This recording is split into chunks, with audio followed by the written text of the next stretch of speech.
Okay, good evening, everybody. My name is Jason Morgan, Marine Project Manager for the Northwest Straits Foundation. We're hosting this virtual crabber workshop this evening and doing so in partnership with the Jefferson County and Clallam County Marine Resources Committees. We want to thank Washington Department of Fish and Wildlife for being our presenters for this workshop. And we want to thank the NOAA Marine Debris Program for funding these efforts. Quick little bit about my organization, the Northwest Straits Foundation. We are a nonprofit, and our mission is to protect and restore the marine resources of the Puget Sound and Northwest Straits region. You can find out more about our organization at this website below, nwstraitsfoundation.org. And something that may be of particular interest to this group on our website, first of all, you can find out about all the work that we do, including how to get involved and support our work. But in particular, if you hover your mouse over this derelict gear tab, which I circled, and you click on Catch More Crab, that will take you directly to a page that's dedicated to the topics that we're going to cover this evening.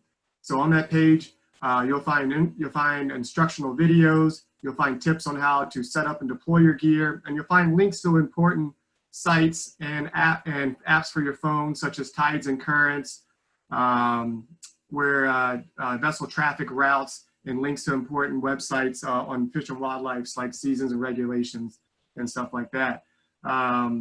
Quick tutorial on how we're going to do the question and answer session for this workshop. We are only going to use the Q&A tab you'll see at the bottom of your screen here that I've circled. I've disabled the raise your hand feature just because we have almost 250 people registered, so it's just not feasible. So during this workshop, please type in your questions here, and when we get to our Q&A section, I will read them out loud and live to our presenters, and they will answer them live to you. If it's an easy enough one-off question, I might type the answer in there, but most of these questions I will get directly to our presenters so they can answer them to everybody. So now I'm going to introduce both of our presenters. Daniel and Don, you can go ahead and start unmuting yourselves, sharing your video and screens as you wish. I'm going to introduce both of them because they're co-presenting this evening. First, we have Don Velasquez, who is a fish and wildlife biologist with the Department of Fish and Wildlife. He holds a bachelor's degree from Oregon State University and a master's degree from University of Washington. His graduate work involved optimizing aquaculture conditions for juvenile gooey duck clams, and he has worked with the Washington Department of Fish and Wildlife since 1993. His early work at DFW was with intertidal clam and oyster enhancement, and since 1995 has been working primarily with crab and shrimp fisheries in Puget Sound. He is currently stationed at the DFW office in Mill Creek. Our next presenter is Daniel Sun. He is a commercial crustacean fishery manager for Puget Sound. He is a recent transplant to Port Townsend from the Oregon coast, where he helped manage the coastal crab fishery for the Oregon Department of Fish and Wildlife. He has a Master's of Science in Marine Resource Management from Oregon State University. Oh, and one last thing before these guys get going is after this survey, probably tomorrow, after this workshop, probably tomorrow, I'm going to email out a survey to everybody who attended, and it'd be really helpful if you would fill out that survey for us. So it'll help us know how we did, how we were effective, and how we can do this better next time, because I think these virtual workshops are a sign of things to come. We can reach more people, so we want to learn what we're doing good and what we can do better at. So with that, Don and Daniel, you can take over here. Great, thanks, Jason. Can you hear me? I can hear you just fine. Great. As Jason said, my name is Daniel Sund, and I'm the commercial crustacean manager for Puget Sound.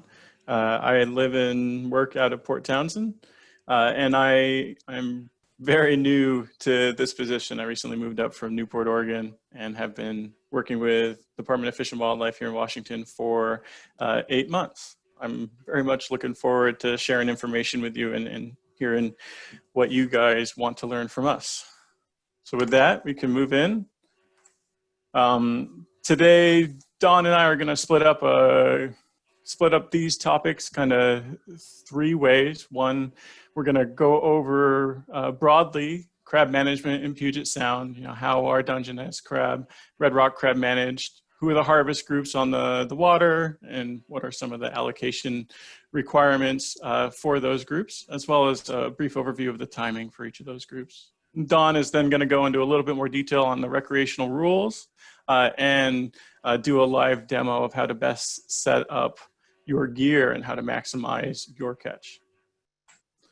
As I said before, we're going to talk about harvesting crab in Puget Sound, and there are really two main species that people focus on here. Those are Dungeness crab, or Cancer magister, and red rock crab, Cancer productus. And these really are two co-managed species, at least in the state fishery. To focus a little bit on Dungeness crab, for the state fishery, or for the state managed fisheries, there are really two user groups on the water. These are the recreational fishers. You guys, you participate using a crab endorsement that you purchase. Approximately 200,000 people every year or more buy the crab endorsements and the catch record cards. When you go crabbing, we ask you to record the number of crab that you caught per day so we can get an estimate and use that to help manage the resource and share equally between the state and our tribal co-managers. The second user group that's managed by the state are the commercial fisheries. This is more my wheelhouse. This is a limited entry fishery, meaning that there's a fixed number of people that can participate. In Puget Sound, that means there's 249 licenses, but really only 132 boats go out and fish every year. Sometimes a little bit more, sometimes a little bit less. Each license lets the owner of that license use up to 100 pots. Generally, it is a lot less than that per license that we allow to be used. For all commercial fisheries, all landings must be recorded on a fish ticket, which is basically a bill of sale, and their season runs from October 1st through April 15th. Crab management in Puget Sound is split up amongst discrete regions to help us manage and track harvest and to help us better track and allocate resources with our tribal co-managers. In Puget Sound, there are really 8 management regions. Regions 1, 2 East, 2 West, and 3 have both state commercial and recreational fleets on them, whereas regions 4, 5, 6, and 7 are state recreational users only, so no state commercial harvest. However, in all of those regions, there are tribal commercial fisheries that are active in some way.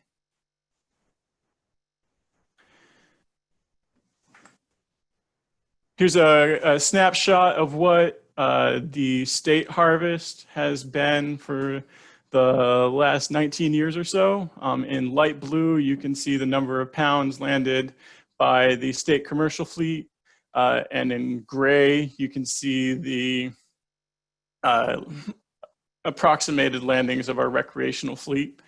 There's a couple arrows on this chart noting a few changes that might have influenced the relative numbers for these two user groups. In 2010, a state policy was implemented that created a priority for offering opportunity to state recreational users.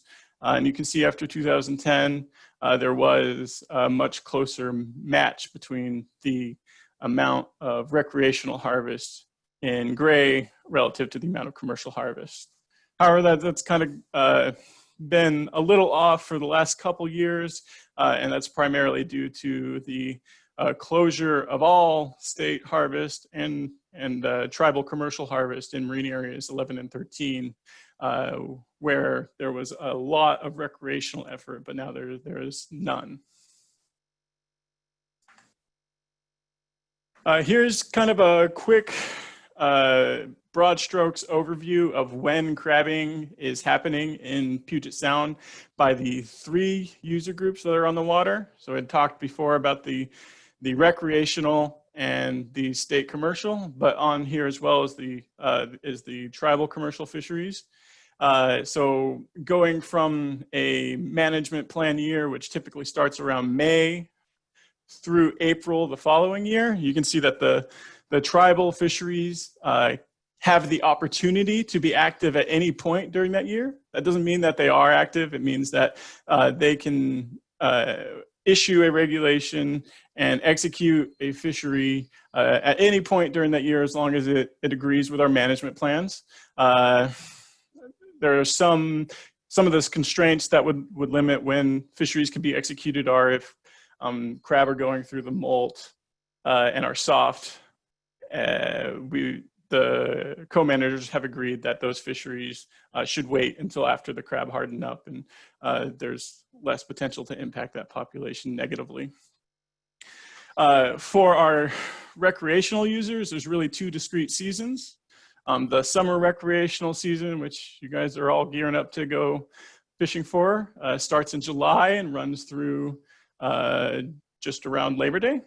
After that, there's a break where we ask you to submit your CRCs to us, and then we do some number crunching and look for opportunities to offer you a winter season, which typically starts in late September or October. The third user group, the state commercial fleet, has a very fixed start date that starts October 1st and only runs through April 15th, but typically it is wrapped up before then, as commercial users have either achieved the quota or moved on to other fisheries that are more lucrative. For some of the reasons why the tribal fishery is able to execute, or why the tribal fishery might want to execute at different times in the year rather than go in a very fixed time period like our state commercial. Some of those reasons are things like markets. They can get a much better price, just like our commercial users can, when there is not a lot of competition for product on the market. So they might want to time their harvest to meet with, to match with the most demand and the least amount of supply. This is a kind of a quick overview of how the crab resource, Dungeness crab resource, is allocated to the various user groups in Puget Sound. So if we look at the total amount of harvestable crab in Puget Sound, we would call that the total quota. The quotas are split up between the different regions I described before. But for that quota, it gets split right down the middle between the state and the tribal co-managers. So we each get half of the available harvestable resource that's agreed to within our co-manager management plans. For that state's half, we then will allocate it between the state commercial and recreational fleet. In Puget Sound, there is a priority for the recreational fleet. However, there are areas within Puget Sound where there are the most biomass that we don't have a large amount of recreational effort.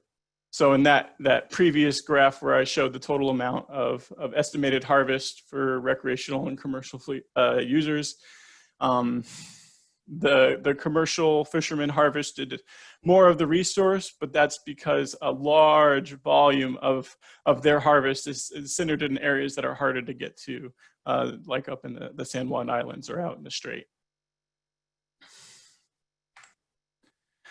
So Dungeness crab is managed along the West Coast using something called the 3S management frameworks. The 3 S's stand for size, sex, and season.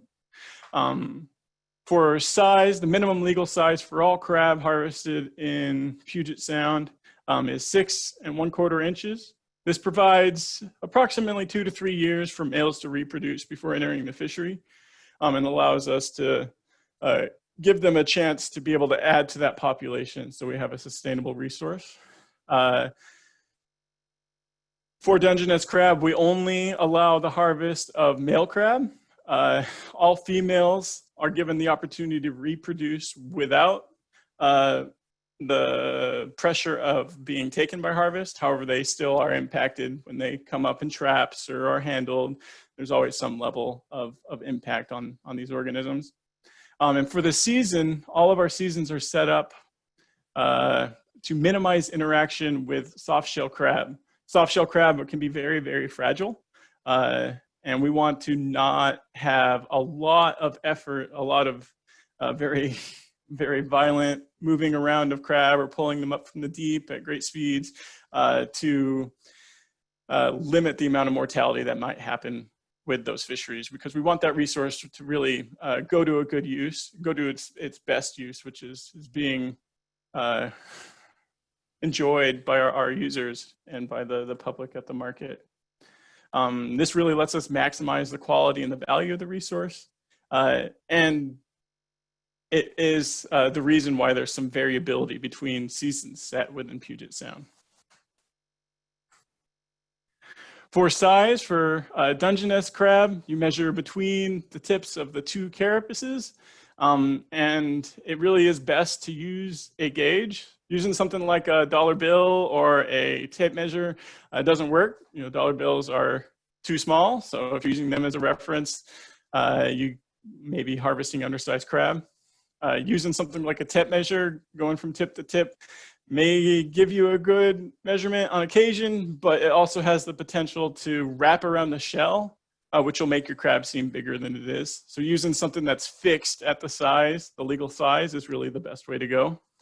Minimum size of harvest depends on where you're harvesting. In Puget Sound, everyone harvests at 6 1/4 inches or greater. In Washington Coast, everyone harvests at greater than 6 inches. In the Columbia River, because that shares a border with Oregon, the recreational size limit is 5 3/4 inches. Daniel, this is Don, and I think we need to reemphasize to people that when you measure crab, you do not include the large last set of points that are shown in the graphic. The gauge is supposed to be tucked in to not include that in the measurement. Absolutely. Thank you, Don. Yeah. So as Don was saying, when you're measuring, it's from inside of the points and does not include those outermost points of the carapace. And here's a picture of that happening. As you can see, that gauge is on the left, is in the inside of that outside tooth or spine. And then on the right, if you were to swing that carapace down, it would not fit over that shell. Here's a quick look at how to tell the difference between male and female crab in Dungeness, or male and female Dungeness crab. Male crab have what we call a lighthouse or a candle or a spire. It's a really narrow abdominal flap on the bottom. Whereas if you look at female crab, or all female crab broadly, their abdominal flap is a lot broader. Oftentimes it can take up the entire underside of the abdomen. And it's in that area that the female crab will actually clutch their eggs after mating, and they'll brood them. And after the eggs have matured, they'll release up into the water column. And just to reemphasize here, we only harvest male Dungeness crab, not females.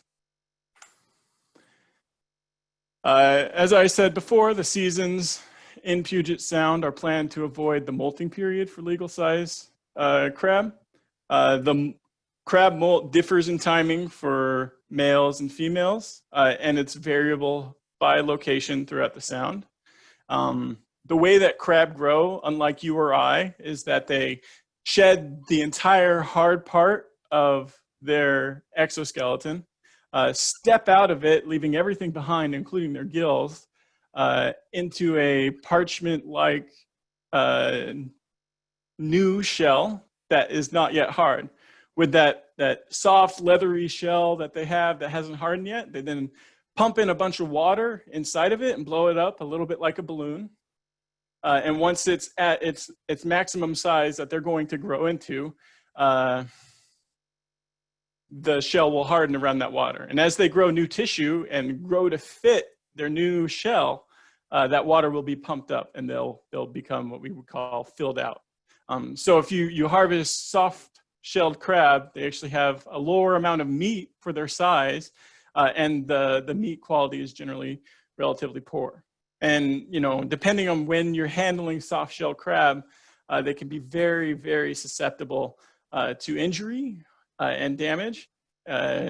A crab that has just walked out of its shell and is still in the stage of where it's pumping up water feels very, very much like a water balloon or like holding a ball of butter. They're that soft. And here's just a quick look at how to test for soft shell crab and what the characteristics of a crab that might be relatively recently molted. So crab that are recently molted will be clean of any barnacles or things that have grown on the outside of the shell because they wouldn't have had time to grow yet. The hairs on the underside of or in between the claws and the abdomen, or the claws and the abdomen will be blonde and be very, very long. And picking up the crab, it will feel deceptively light relative to its size. The underside of recently molted crab will also be white or beige. If we were on the coast, we would call them bright crab because they're very, very shiny. They look clean. And then if you look at the membrane of the legs, where the legs attach and articulate, it will balloon if you push on it. So it will be compressible and actually distend from pressure. And here's another picture of testing shell hardness. So when you're testing, the best way to distinguish between something that's right on the cusp of being soft and hard is to squeeze the space in between the claw on the underside of the crab and those spines. And if it has any give, something similar to a pop can or a Snapple pop top, then that's a soft crab and has to be returned. And here's a look at what that a soft crab looks like. Moving on to red rock crab. There is a size limit for red rock crab here in Puget Sound. It is greater, or all crab harvested must be greater or equal to 5 inches in size, measured using the same method that we described for Dungeness crab. You should use a gauge to measure these crab just like you should with Dungeness. Please don't use anything soft such as dollar bills, measuring tapes, rulers, because they're really hard to get a good measurement on.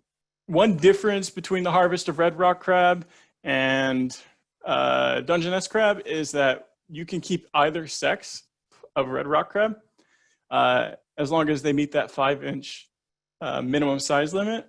However, it should be noted that you'll be hard pressed to find a 5-inch female red rock crab. They're out there, they're just not particularly common. The season structure for red rock crab exactly matches that with Dungeness crab because they're fished using the same gear or the same methods. And because the timing of the molt is likely relatively similar.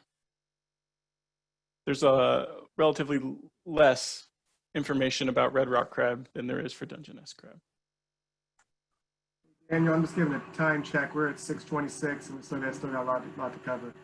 Okay. Well, with that, I can kick it to Don to announce the summer seasons for this year. Daniel and Jason. Daniel, do you want to go over questions for the management part first before I get into summer seasons? Yeah, absolutely. Okay. Does anyone have any questions? Yeah, we only have just got a couple here. So the first question I got for you, Daniel, is for the commercial fishing licenses given, is that number the total including, is that total number including tribal? No, that is only state commercial, what the Department of Fish and Wildlife manages. Okay. So for tribal licenses, they can be variable because they have the ability to add or remove people from the fleet more flexibly than we do at the state. I believe over the last 5 years, the number of tribal licenses has varied between 600 and 800. Okay, perfect, thank you. Next question is, when there is a low tide, there are a lot of beached crab on our shoreline. Why is that and what causes it? Yeah, so we talked a little bit about the crab molt and them shedding their entire exoskeleton. And that most often the beached crab that you're finding washed up along the shore are the exuvia. They're the part that's been shed by crab as they grow. Occasionally there are things like fish kills caused by hypoxia, low amount of oxygen in the water that could may result in organisms being washed ashore, but those are much less common than just the crab going through its natural growth cycle and the hard parts that they have grown out of washing ashore. Okay, thanks. And then next question is from a scuba crabber. And this crabber has a question about they frequently dive from shores, from beaches that are closed to shellfish harvesting because of biotoxins. And they want to know if it's safe if these waters off of those beaches are open for shrimp and crab, is it safe for them to be harvesting crab even though the beaches are closed to shellfish harvesting? Don, do you mind taking that one? Not at all. Generally, when the Department of Health issues those kind of advisories for shellfish harvest, they apply to bivalve shellfish only. If there is a departure and they have to include a crab or shrimp, they will specifically state that in the advisory. And I am hard pressed to even think of one instance in recent memory where they were ever included in that kind of advisory. So in almost every instance that I'm aware of, those advisories apply to bivalve shellfish and not crustaceans. Yeah, I am familiar with biotoxins on the coast, and I know that there is some overlap with like domoic acid in accumulating in crab tissues. However, I also know that the rate at which it accumulates is relatively slow, and the mechanism that or where it accumulates is in the tissue of the crab. It tends to accumulate at much higher concentrations in the organs or in the viscera. So like in organ, if there's a biotoxin event that has an impact on crab, which they do test, they'll require that any of the crab harvested be eviscerated. So the top of the shell will be popped off and all of the guts cleaned up before cooking. Great. All right, I'm gonna read off two more questions and then we'll get moving on. First one's a quick and easy. One person would like to know if they can get a copy of the slideshow. Yeah, so this slide is public information. Once we are finished here, it will be distributed out. We can have Jason post it on the Northwest Straits Foundation alongside the video, which I believe is being recorded as well. Okay, the next question that we'll do is, can tribal fisheries take soft-shell crabs since they are able to fish all year round? So they have, in the management plan, they have the same constraints of not harvesting soft-shell crab that you as recreational users and that our state commercial users have. And they have, they're disincentivized to do that even if there wasn't a management constraint, because the market value of a soft-shelled Dungeness crab is much, much lower than it is for a hard-shelled crab. On the coast, there was actually historically a soft-shell crab fishery, but it went bust because the price for soft-shelled crab wasn't high enough to sustain that fishery. Thanks. Okay, so I'll let you guys move on with your presentation. There's other questions here. If we have time at the end, maybe we'll try to get to them. A couple of them I can type in some answers, but you guys continue what you're doing. This is great. Thank you. Thanks. Okay, I guess my name's Don Velasquez. I'm a longtime employee of Washington Department of Fish and Wildlife, as Jason said, and I'm really happy to have both Daniel and Caitlin Bosley on the crustacean team, and it's made a huge difference in what we can get done, and so I appreciate Daniel's participation today in particular. So I'm getting into the regulations part of the presentation and rules, and one of the first things that Jason had asked is whether we'd have the summer crab seasons ready for this presentation, and in fact that news release came out at like 4:20 today, so These are the summer seasons that were in that news release. Notably, the chunk in light green up at the top is all consistent July 2nd through September 7th, Thursdays through Mondays only, meaning it's closed Tuesdays and Wednesdays, which was very similar to last year. 7 South and 7 North, those are the northernmost marine areas. They start a little bit later and they extend through September 28th, again, due to molt and soft shell timing differences. In marine areas 10 and 11, shown in the yellow, we're starting July 12th through Labor Day, and those weekly days will only be Sundays and Mondays, 2 days only each week. We had very limited amount of crab to manage there this year for the state fishery, and as a result, the seasons reflect that.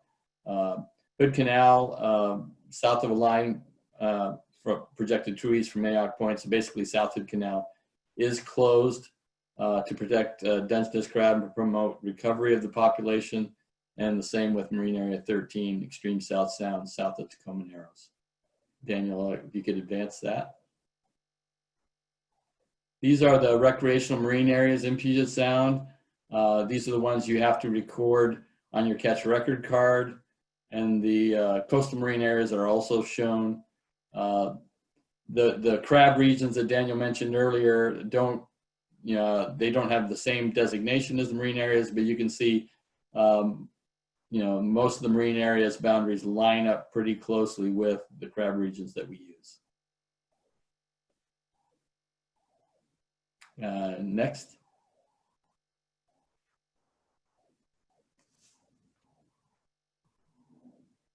Some of the recreational rules that are conservation based, I split them up between Dungeness crab and red rock crab, so you can see which ones are similar and which ones aren't. In the case of red rock crab, as Daniel emphasized, there's a different size limit. You can keep males and females. There's a daily limit of 6 as opposed to 5. And I don't know why soft shell must be released is highlighted, because that applies to both. That was an error. Apologize for that. But everything else applies to both red rock crab and Dungeness crab. And all these regulations are designed to target harvest of the surplus population, allow the populations to continue, and minimize handling of the non-target crabs. Next slide, Daniel. Well, one of the most common questions that we get relative to red rock crab is whether or not people should be harvesting the whole crab or just keeping the claws. And the answer is that keeping the claws only and discarding the rest of the crab is illegal, whether you're taking 1 claw or 2. And part of the reason for this is it's impossible for us to tell whether you're harvesting the claws of a legal size crab or an illegal size crab if all you've retained is the claw. And another reason is that these crab only molt a certain number of times in their life. And by the time that they've reached a legal size for harvest, they don't have a terrible number of molts left. And it takes them several molts to grow back a functioning claw. So if you're harvesting the claws of red rock crab, they will not necessarily have enough time to grow a new claw as quickly as is assumed. And also harvesting the claws can actually cause in their death anyway, because it's not quite the same as if they're losing it in a fight or anything like that. They're likely to bleed out. Yeah, one last piece of background there. That's the genesis of that probably came from a regulation on the East Coast with another species of crab that does allow that practice. It's not allowed here, so just be clear on that. The other thing I should point out in these conservation rules is harvesters are required to keep the back shells of crab while in the field to prove compliance, meaning our enforcement has to be able to tell that you harvested a legal size crab, and the way they can do that, you have to retain the back shells of your harvest. In the field is defined as anywhere other than your permanent residence. So unfortunately, letter of the law is you take them home with you. Okay, next slide. This is some of the recreational rules. as they pertain to allocation and having an orderly fishery. Dungeness crab and red rock crab rules separated top and bottom. Again, some of the differences for red rock are highlighted there. You do not need a Dungeness crab endorsement or catch record card if you are only harvesting red rock crab. And as such, you're not required to record each crab kept, and you're not required to report your catch, at least currently. Who knows what the future will bring in terms of red rock crab harvest, but that's the current situation. Now, whether you're harvesting Dungeness crab or red rock crab, you are required to have a license. You're required to use half red, half white buoys for your unattended gear. Buoys have to have your full name and address of the person fishing the trap. The buoy lines can't float on the surface for obvious reasons. It contributes to trap loss and damages to boats. And only 2 units of gear are allowed per person per day. A unit of gear is defined as a ring net, star trap, pot, or castable fishing device from a fishing pole. They're all considered units of gear. One last addition to that is Don noted the difference between requiring a crab endorsement and a catch record card for red rock crab and Dungeness crab. Since you don't need a crab endorsement and a catch record card for red rock crab, that means we also do not want you recording your red rock crab on your Dungeness crab catch record card. The catch record card is only for Dungeness crab. Yes. And it's not required on the open Washington coast currently for Dungeness crab, so you know. Next slide. So getting into the gear setup, and I'll have a live demonstration here in a little bit, but this is the basic setup for gear, pot gear in Puget Sound. The requirements are in the top block. That includes the buoy that I mentioned, half red, half white.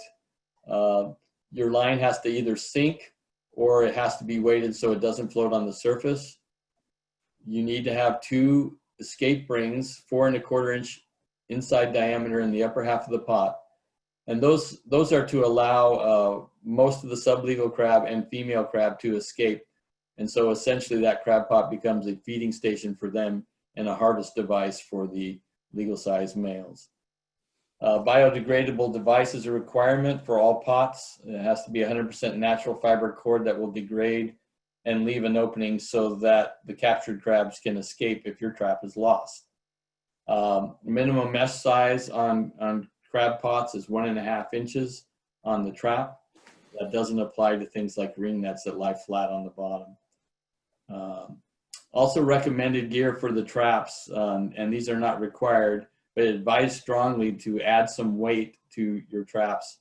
And a lot of the recreational traps are the lightweight designs, and so you will need to add some weight to keep them from being swept away in currents. A rugged bait container is very useful to keep the bait inside the trap where it belongs. As in number 9 there in the diagram, flags and staffs on buoys are optional, and you can customize them to some degree so you can identify your gear. I guess that's it for that slide. Some other supplies you don't want to forget when you're sport crabbing. You should have, it shouldn't be spot fishing rules. That is Washington Sport Fishing Rules pamphlet. Those pamphlets are effective July 1 through June 30th. We'll have one that's going to be brand new here in this next week. You want your catch record card, your license, and a pen. You want a crab caliper to measure what you're intending to catch. You'll want some quality bait, and some of the most quality bait are mackerel, sardines, salmon, clams, and squid. And then people also use chicken, turkey, herring, and other things as well. You want a container to keep your catch cool and alive. You don't want your catch to be underwater without an air stone. It's better just to keep them under wet towels and cold, and they'll survive much better that way. And next slide. These are some of the tips we put together that you should think about to possibly improve your catch. One of the things on some of the trap designs, you might want to add weight to the entry gates, and that's because strong currents will sometimes swing those open and allow crabs to come and go. Traps that have ramps at the entry tunnels tend to retain crab better than those without ramps. And you'll notice that in some of the designs, some of the more expensive designs on the recreational market. And probably most of the commercial traps are set up that way. You'll want to inspect your traps for holes in malfunctioning entry gates. In getting out a couple traps for this live demonstration, I realized that some of mine have some issues, let's put it that way. So that's a good practice to get in before you put your traps out. You don't want to be bringing up a pot that has nothing in it because you didn't check the gates or check for holes. Again, the durable bait containers, particularly with an area with red rock crab, you'll want something durable. I like the metal mesh style bait containers. They tend to get less damaged, and they still allow the crab to feed, but they don't allow the bait to be removed. And in some of the videos that we watch, it's very clear that as crab rip and tear the bait in one of those metal mesh bait containers, those bits and pieces float away and attract more crab from the area. You'll want to change your escape cord when it needs to be changed. So again, that escape cord is designed to allow crab to escape if that trap is lost. And it doesn't last forever, so you might want to get on a schedule and just check it and change it as needed. An important thing that a lot of people neglect is where you attach your bait. You want to force the crab to enter your trap and feed. So the bottom center of the trap is a good place. It doesn't interfere with the entry doors. The crab can't work on the bait from the outside of the trap, and they are forced to enter to feed. Be willing to try different depths, particularly at different times of the year. If you're unsuccessful in one area, try changing the depth. And again, I identified some of the more professional baits that might improve your catch. Next slide, Dan. Well, Don said something about using quality bait, and he gave you a lot of examples. I wanted to take a moment and note that quality also refers to the freshness of it. So yeah. Crabs, they do feed on things on the bottom, but they aren't necessarily eating or seeking everything that's rotten. So you'll likely have better luck if you're using things that you might consider eating as well. Thank you. Yes. So during the last 3 or 4 seasons, we've been conducting at Fish and Wildlife some closed season gear sweeps. This is separate from what Northwest Straits and others have been doing when they identify traps that are lost underwater that have no buoys on the surface.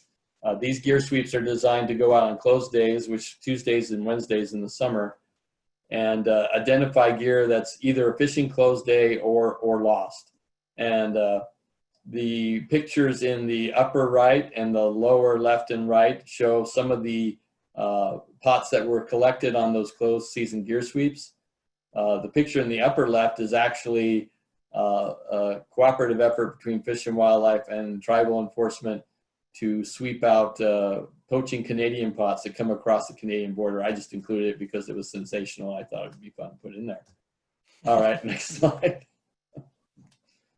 So these are, by season, the traps removed by the WDFW closed season sweeps, numbers of traps, and by category.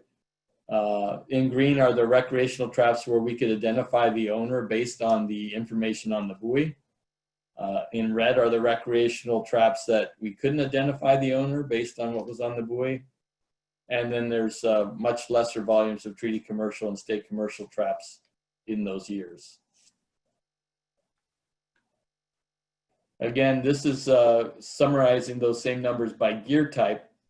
And these are just the recreational traps. And so you can see by far the majority of what we're there collecting are the square light folding traps.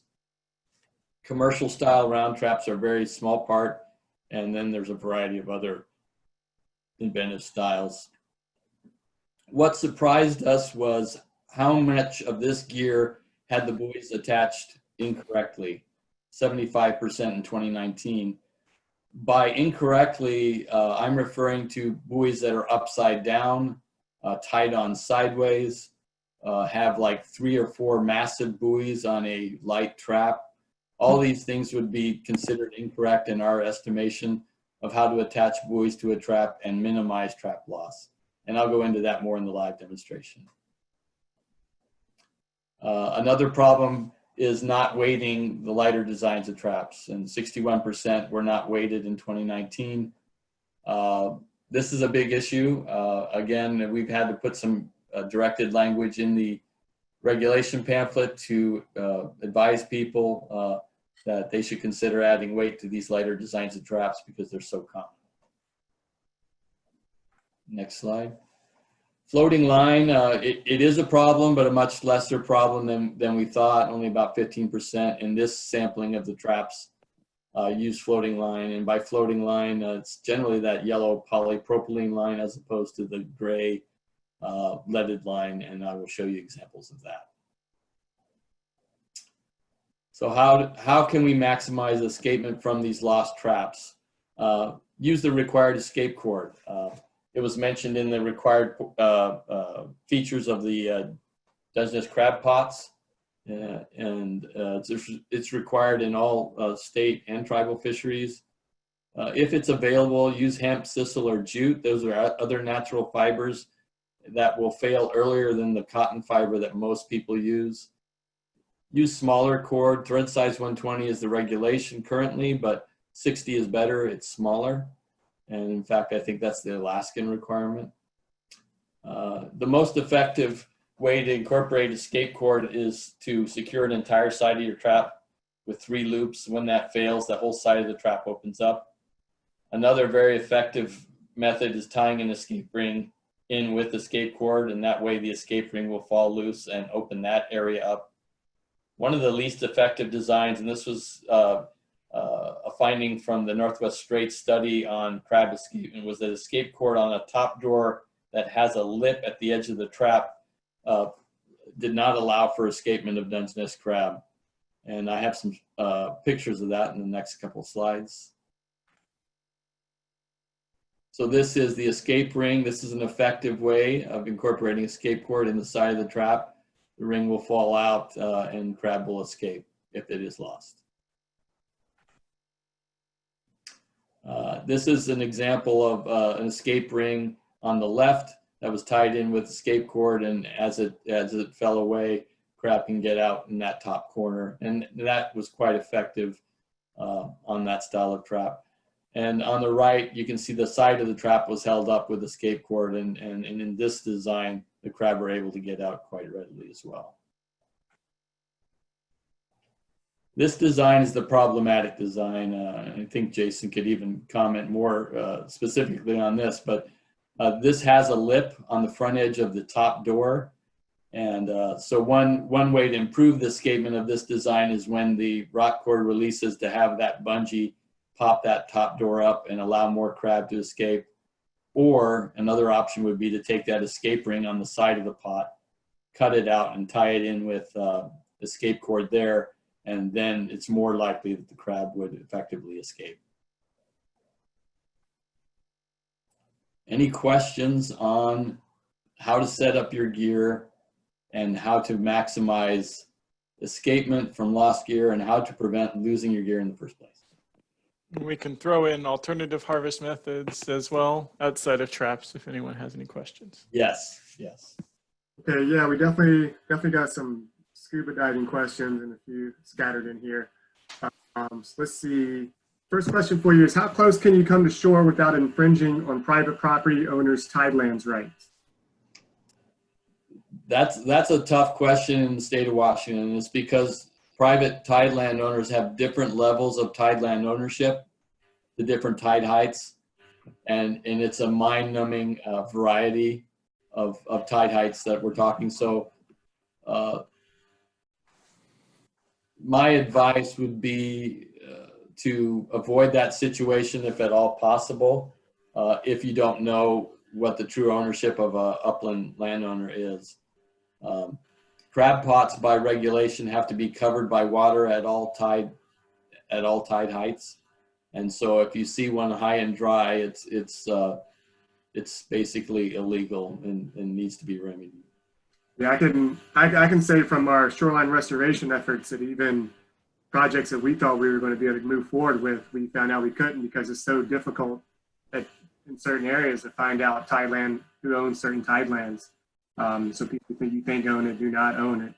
I will. My advice is just to stay out of the intertidal area at all, because it's, even when you work in this as a career, it's still really hard to find out. Yeah.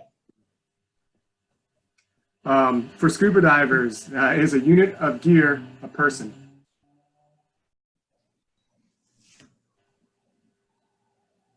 In that instance, I would say yes. So if you were a scuba diver harvesting crab by hand, then I don't think that would limit you from, let's say, fishing a pot at the same time. That would be 2. Can my wife pull my crab pot if she does not have a license? No. To fish a crab pot recreationally, legally, you must be there for the setting and the pulling of the crab pot, and that is a big that's a big one. Enforcement will cite you if you're not there for the setting and the pulling. Okay. Saw a question come in on the chat window. It said, explain cast type traps or snare. Are they legal? They are, because they do not penetrate the shell, and they do count as a unit of gear in our regulations. Okay. What are typical diving depths for catching crab? Daniel, you want to take this one since you're the more experienced in that realm? Yeah, so catching crab by diving is pretty variable depending on where you are. I found it to be more location dependent than depth dependent. Basically in the range of where you're going to be diving, say 100 feet and shallower, you'll most commonly find crab in the 60 to 30 range. Depending on the time of day and the period of the tide, that will vary significantly. They may come in shallower on the high tide and be deeper on the low, but that really depends on the site. Awesome, thank you. Is there any information on where we can do crabbing from the land, other than, this is somebody's in Blaine, but they're wondering if they can find information on where to crab from land other than Blaine Marina?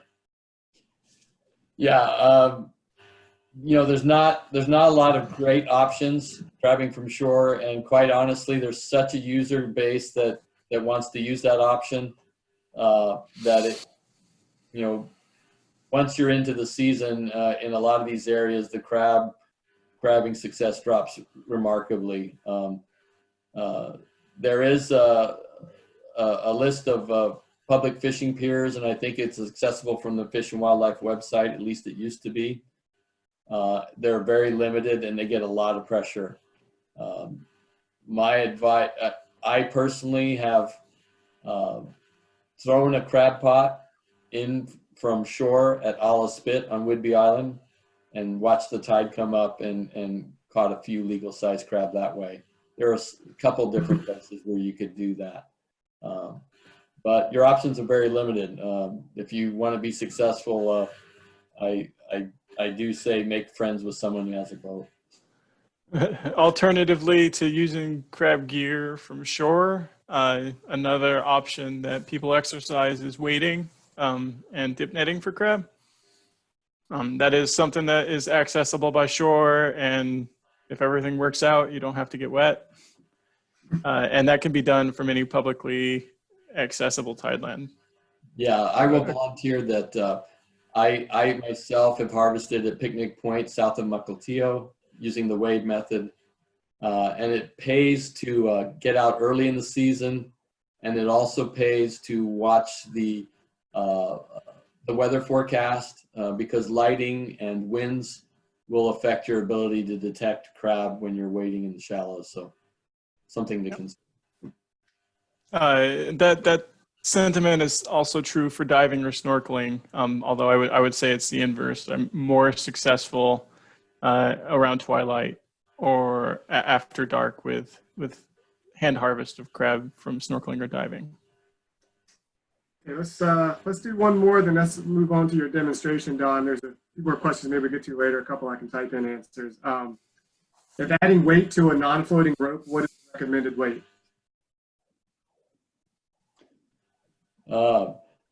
I think the weights that I see most often used are like a halibut clip attached to a cylindrical weight. And Daniel, I don't know how much those weights that are sold in the sports shops are, but Not any more than 2 pounds, probably one. Oh yeah, and that will, if properly placed, that will keep your floating line from spooling on the surface. I think that's the trickiest thing with floating line is where to properly place the weight. And I personally don't like messing with it in my personal crabbing. I use leaded line, quarter-inch leaded or 5/16 inch leaded. The alternative to that is that you can use that you can buy lead clips that you can interlace along the entire line, every 6 feet or so. That may help the rope lay deeper in the water. However, that can make it more difficult for a pot to go through a block or come up through your winch, and it is almost as expensive as just buying a new 120 feet of leaded line. Yeah, that's what I want to emphasize is that lead line is affordable. Lead line is really the best route. It's pretty affordable. So I would recommend that too. So let's go ahead. Let's move to your demonstration, Don. We're gonna, for our attendees, I'm sorry we're running over a little bit, but Don's going to give an in-person demonstration. So you got to go understand because it's beautiful out. But if you'd like to hang on, we got Don here for you. Okay, I'm going to it right now. All right, we see you just fine, Don. You're good. Okay, excellent. Well, I'm going to start with the most common style of recreational trap, and that's this. I'm going to move this chair real quick. Sorry about that. This square folding trap. Frequently, you see a lot of these come with harnesses, or people put 4-point harnesses on them. It's probably a good idea. Just make sure that when you assemble the trap that all the sides are locked together tightly and your harness is stout enough to support the weight. Again, these traps often come without weight. I would suggest adding weights like this that have holes that you can use zip ties or some kind of wire to place the weight in the center of the trap like this. And it will help add weight to this design. In a current, these are the ones most likely to take off on you. And you might need multiple weights. I've seen rebar, commercial weights, bricks, a variety of things used for that purpose. On this recreational trap, it has 4 triggers, entrances. Make sure they work and swing.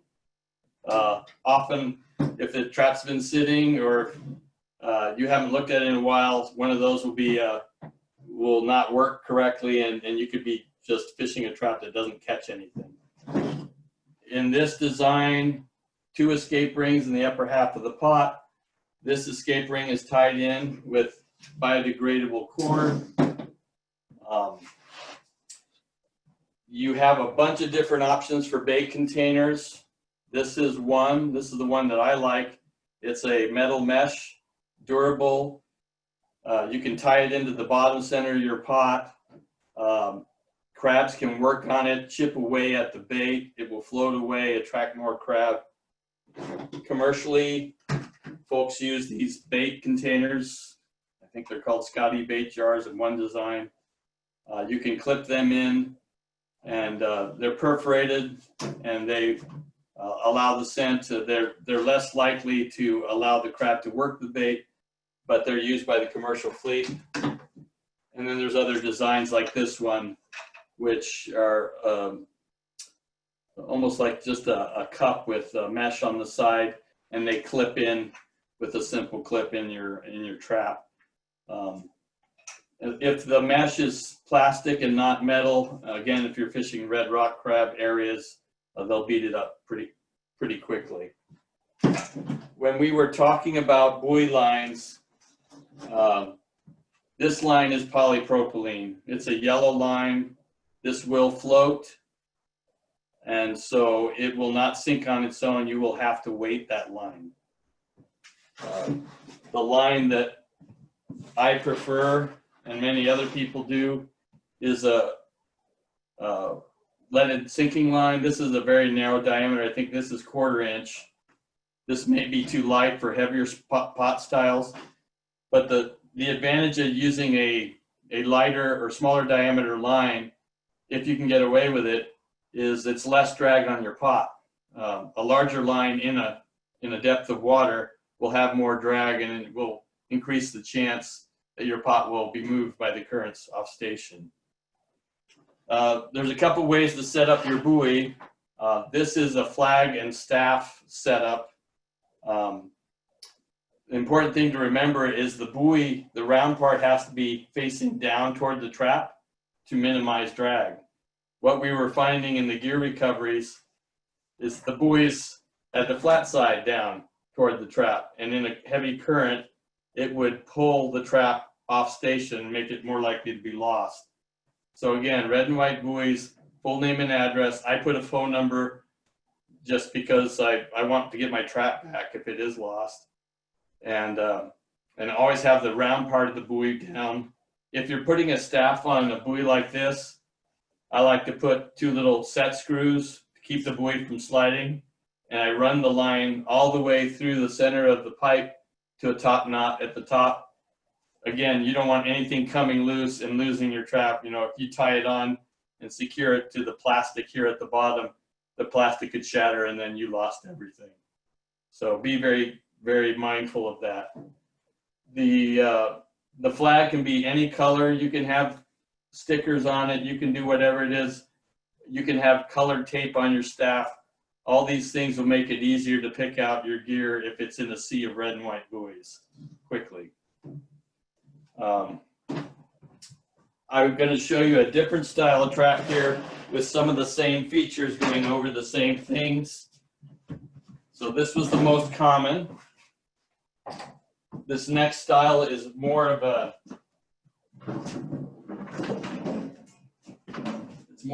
commercial style recreational trap.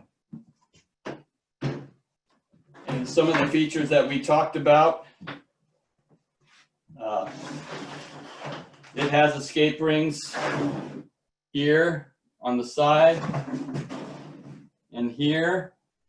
These are the entrances. They have ramps coming up into the trap, and each entrance has 2 trigger gates. So there are 3 ways to get in. This trap will hold crab better than one that doesn't have ramps coming in. It's a heavier style of trap. The frame actually has weight. The escape cord on this trap is on the bail door, and it's right here. There's the rock cord. So if that rots, this trap has been modified with a bungee so that the slightest push will push that top door up and crab can escape. It didn't come this way. We altered that to make it more likely that crab would escape. On this trap, and this is a good idea for people, if you can attach a tag that says the line length that you have attached, and you can have multiple shots of line, you can label them with the line length and feet. This is not a flag and staff setup. This is a standard floating buoy, 1 buoy only. What I like to do, and a lot of people do, is they put loops on the buoy so you can just, and a spliced loop on the end of your line, so you can attach buoys quickly. This is the way we do it in our test fishing, and I believe some commercial folks do it as well. where you can quickly attach your buoy or detach your buoy when you have it that way. And the last thing I'll show you, this is not a pot. Anything that lies flat on the bottom when it's fishing meets the definition of a ring net or a star trap. So basically this is two weighted rings with a net. Because it's not a pot, this does not have to meet the 1.5 inch mesh requirement. Generally has a harness. Sometimes there's a float here to keep the harness up off the bottom as it's fishing. And this only becomes a catching device when the line is pulled and the center ring drops down. This is not a pot. It doesn't have to have the other requirements of pots, and it lies flat on the bottom while fishing. One type of trap that I can't show you because I don't have it is called a ring trap, and it's basically this type of frame with sides that slide up and down only when you pull the line, sort of like on the ring or on the ring net. It is not a ring net, that style of trap, because it doesn't lie flat on the bottom. So under the state definition, it is a crab pot. So that's basically it. I think I've covered everything. Just make sure that all your attachments from your buoy to your rope to your pot are secure and not held on by a zip tie, or will, not held on with a secure, durable fastener, because you'll quickly lose your trap if any one of those links in the chain breaks. And that's about it. Thanks, Don. See a few questions here. In what depth of water do you think the average crabber crabs? For recreational crabbers, 15 to 80 feet. They go shallower first. I think as the shallows get worked over, people start to prospect and go into deeper water. Just for the viewers' knowledge, commercial crabbers will fish up to 300 feet. But obviously they're more equipped to do that. They have, hydraulic pot pullers, and it's a little bit different if you're in a dinghy and all you've got is a teenager that's willing to work for food. So Better to crab on the incoming or outgoing tide? That's a good question. When I wade for crab, I like to do the incoming tide, particularly if it's by an estuary.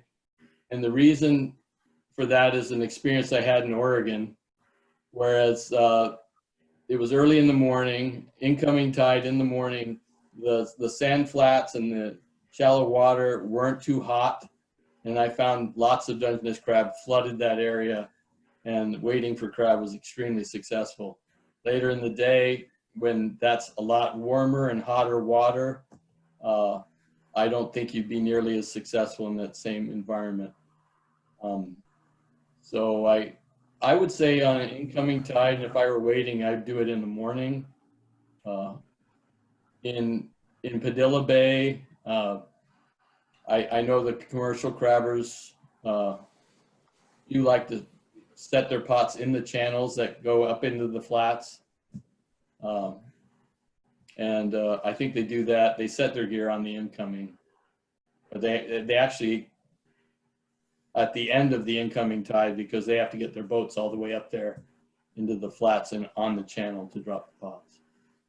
And I'll add something to that. Something we recommended is when, on days when you have a long enough slack tide, we've always recommended to grab the slack tides when you can. For one, that's going to highly reduce your risk of gear loss if your gear's in there in a slack tide, and also gives us crabs a little more freedom to move around and search for food. We don't have tides pushing them around. Right. Any pro tips on bait, fresh squid, canned sardines? Any favorites that you have? Again, I go to the commercial folks. And part of it might just be cost of bait related, but sardines, mackerel, squid, cockles. Yeah, I would concur with Don there. Another alternative, if you really want something fresh and you really don't want to pay for it, is to ask someone once they finish filleting their fish at like a fish dock for the frame. Oftentimes they'll just throw that away, and it's good bait. They, you know, And by frame, I mean the skeleton. How close to shore can you come with boats? how close to shore can you fish the traps? Is that the question? It just says how close can you come with boats? So you scrape bottom? I don't know. Yeah, that was going to be my answer. We often get asked the question about how close to shore can people fish their traps, and the overriding regulation that I refer to is it has to be covered by water at all tide heights. But then there's also, and Daniel reminded me of this some time ago, that there's some rules to navigation of waterways, and if certain authorities feel that your trap's impeding navigation, I believe they can move it.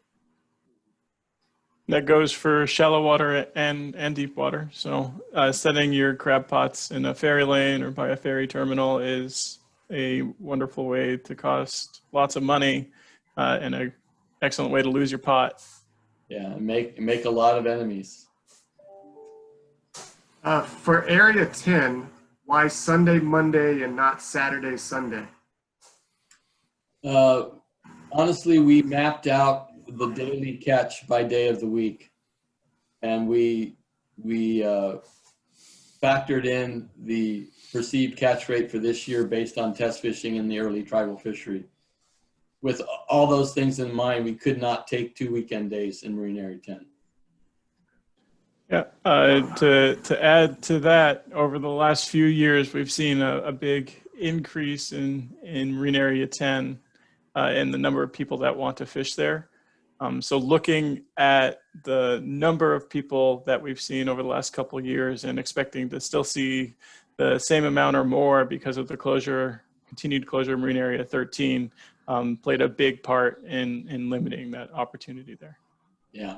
The recognition there too is there's still the opportunity if we've missed the mark for some winter season, but we needed to be conservative. Last year we over harvested in Marine Area 10 to the tune of 14,000 pounds. So.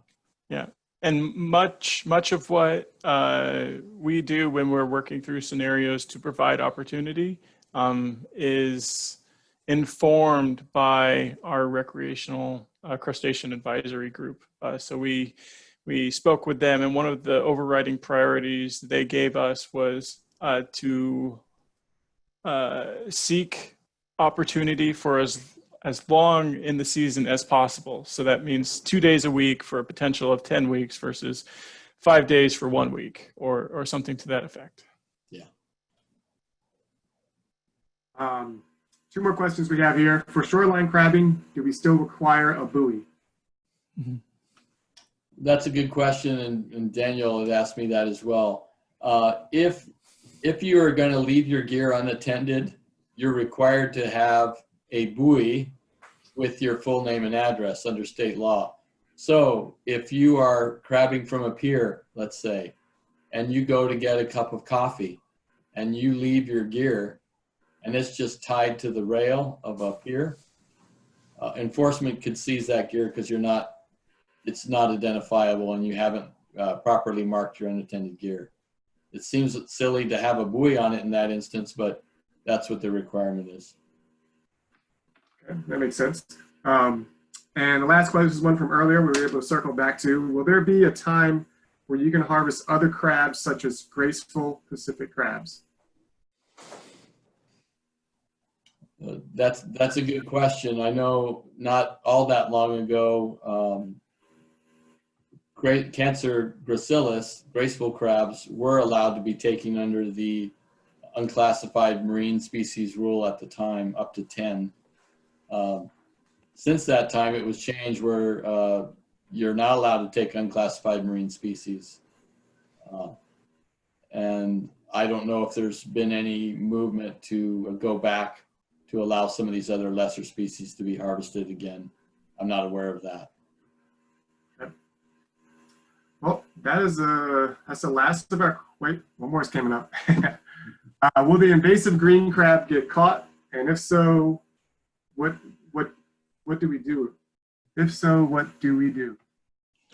So, So I guess they're kind of asking, is there potential for them to catch one when they're Dungeness crabbing? And if so, what do they do with it? What I'm doing.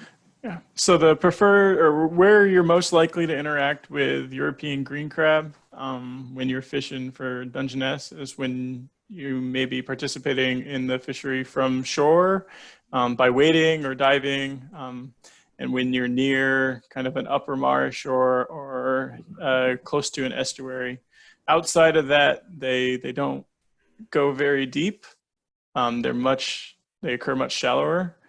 So you're not particularly likely to find them if you're, participating in marine crabbing at 60 or 80 feet or the common depths that Don provided. When you do find them, Don can correct me if I'm wrong, but you cannot keep them. And Alive, yeah. Yeah, you have to return them alive because you also cannot kill them. Yeah, and part of the reason why you can't kill them is for years, many people would encounter crabs like helmet crabs, which are native and they're green to this area, or kelp crabs, not recognize them for what they are. But because they were green and they heard about the green crab, they just killed everything that was green. Yeah, and I've seen that happen not only with helmet crabs and kelp crabs, but also with juvenile Dungeness crab, which can take on a teal or a green color when they're young as well. Yeah. Okay, thank you. Can people buy the reclaimed pots? At this time, no. We, Department of Fish and Wildlife, if they can't find the owner and get the pot back to them, again, so many of the pots don't have contact information on them. We have a set of charity groups that we deal with to provide them some gear. Salmon for Soldiers is one, and Jefferson County Search and Rescue is another. And right now, those are the two groups we're dealing with. But that said, I think if Jefferson County Search and Rescue has a once or twice a year auction, and if you look them up on their website, they'll have some crab pots at some point during this. I just got an email from them. They're having one this weekend or sometime here within the next week. They're having a sale. I got an email. There you go. So I guess that's the way to get it. Yeah. Yeah, and I'll add to that. So for those of you that don't know, the foundation's work. So Fish and Wildlife, they go out on closed days and remove the gear with the buoys on the surface. But our organization, we go out and we locate gear that no longer has buoys on the surface. So gear is sitting on the bottom and you don't know. Surveys and dive removals, and we remove that gear. We do the same. We work with different organizations depending on the local area. We do efforts, and so last year we donated to Jefferson Search and Rescue as well.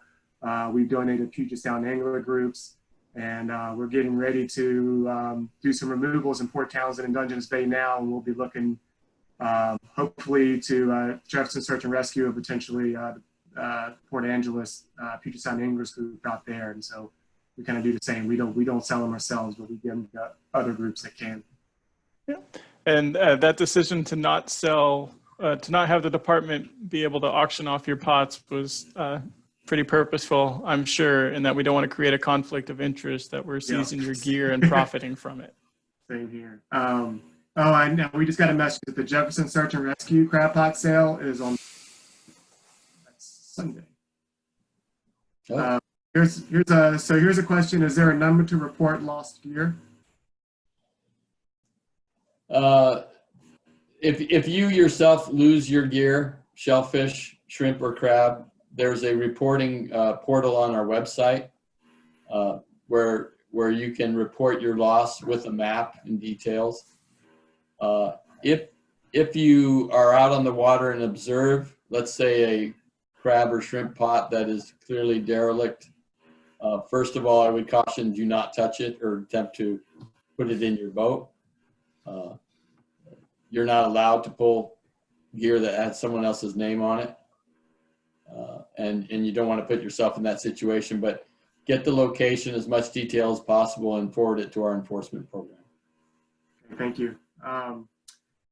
And I would also like to add on that, if you ever encounter what you believe to be a derelict fishing net, you can report that to our organization, Northwest Straits Foundation. The phone number is 360-733-1725, and there's a report lost fishing nets button on the front homepage of our website as well. So you can report that to us, and we can address that as well. Okay, one more here for you, then we'll let you go. Is there a limit to the length of time you can soak your pot? There is during the summer recreational seasons. For marine areas 10 and 11 this year, it will be you're allowed to leave your pot out during those 2 open days, but an hour after sunset on Monday, you better have picked it up, because on the closed days, all gear has to be out of the water and it's subject to sweep. Yeah, to summarize that, you're allowed to soak your gear for as many days as the fishery is open. For this year, in all areas except Marine Area 11 or 10 and 11, that's 5 days, and it has to be out by sunset on the last day. Yeah. In Marine Area 10 and 11, you can have 1 overnight soak this year, and following that overnight soak, it needs to be out of the water by the end of that day. And actually, the permanent rule that applies here is that you can work any pots from your vessel an hour before official sunrise to an hour after official sunset. The nighttime hours are closed. It's to prevent thievery. And so if you're fishing from a pier, you can fish, if the pier is open at night, you can fish at night. Also, just for our attendees here, I just got another update on the Jefferson Search and Rescue crab pot sale on the 27th, which is Saturday, not Sunday, as I said. But they're going to be having it in Discovery Bay, next to Tyler's store at 282-332 Highway 101, and they're going to be selling them from 8 o'clock to 10 o'clock in the morning. So short sale. So get there quick and get your gear. So with that, I think we'll wrap that up now. Big thanks to Daniel and Don for presenting for us. There's a lot of fantastic information. Appreciate that. And appreciate you staying late and answering all these questions for the attendees. And for our attendees, thank you for attending. Crab season's coming up, starting next week. I'm excited. I hope you're excited. Weight those pots, know your depth, have the right length of line, know where you're crabbing, and good luck to you. Thanks, everybody. Thank you, everyone.